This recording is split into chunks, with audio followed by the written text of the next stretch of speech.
khudbadu waxa waaye marka qowl xeel dheer waaye oo war loo fiirsaday oona ahayn war takalluf oo ku jiro aan ahayn warka kan aanan ahayn afaf kale iyo khudbo kale oo luqooyin kale oo dadku aynan fahmayn aadan ku soo dirin waxa dadka dhan ay wada fahmayaan waa inay khudbadu ay ku socotaa oo xataa maaragtay haddii aad ku soo dartay carabiga khudbada ku akhriyaysay haddaad ingiriis ku soo darto ama dad wax kale kusoo ama talyaani aad ku soo darto saa dadka wax ugu fahamsiiso ma lagu fahmayo qowlkaagu baliiqa uu ka baxaya marka waxaa la rabaa qowl baliiqa oo dadka gaaraya oo dadka ay wada fahmayaan oo qalbigooda gaaraya waayo khudbadu waxaa waaye waxaa la dhahaa alwusuul ilaa quluubi innaas ayay taaba dadka qalbigooda inaad gasho oo maaragta aad qanciso saasay tahay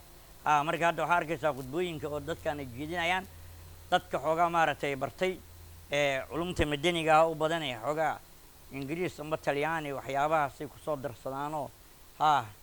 kii koosaya kayfa xaalagay nagu kadeeciin oo kalaa midka gabya ayaa dhahayo waxaa waaye ma ogtahay waa ku jiryaa ingiriiska iyo marka oo la gabyaayo xataa dakhiil waxa la yidhaahaa luqadda carabiga lagu lahaa la soo geliyaa oo gabyaayaa wuxuu dhahay kii kooso iyo kayfa xaalagay nagu kadeeciin kuwaan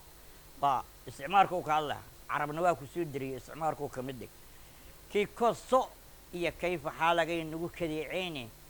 kalimatooyinka maankasane kulub ha noolaado ku jira kalimatooyin musanna u adeegsada af soomaali oo musanna loo adeegsanayo ayuu adeegsada laakiin yajus lishaaciri ma laha yajus ligayri iska dhe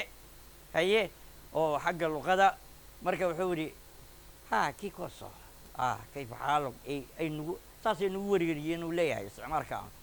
kulub ha noolaado soomaali just kaleeb oo ka hadlaa oo ammaana markaas saas uu ku soo diray kii kaloo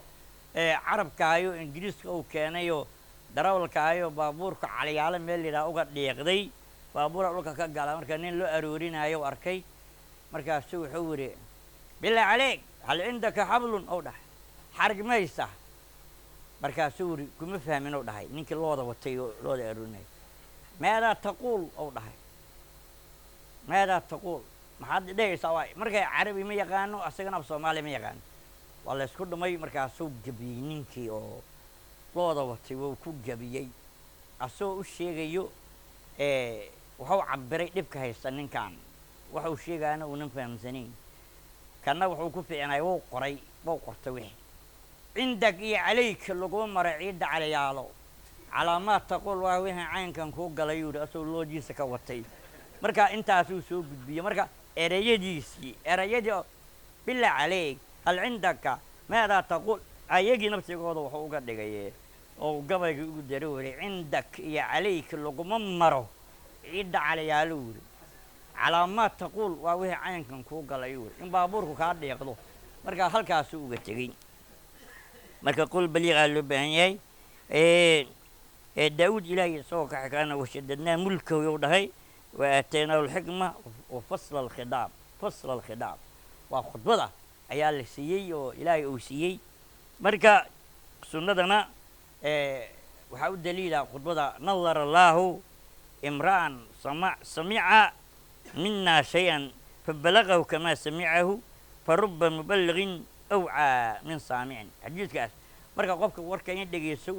u maqlay u gudbiya dadka waa khatar ayuu yahay waa khadiib weyn ayuu naqanaa insha allah wajal yidhaan caaishana waxay tidhi kaana kalaamu rasuulillahi sala allahu calayhi wasalama kalaaman faslan yafhamhu kullu min samicahu saasay ayadoo tilmaamaysa nabiga salawatu llahi wasalaamu caleyh marka qofka qadiibka waxaa la rabaa inuu maaragtay nabiga salawatu llahi wasalaamu caleyh xadiiskaas siiradaas ay sheegtay in maaragtay oo hadalkiisa dhan in la fahmaa la rabaa kullu min samicahu inuu fahmo ayaa loo baahan yahay marka qadiibka saasa laga rabaa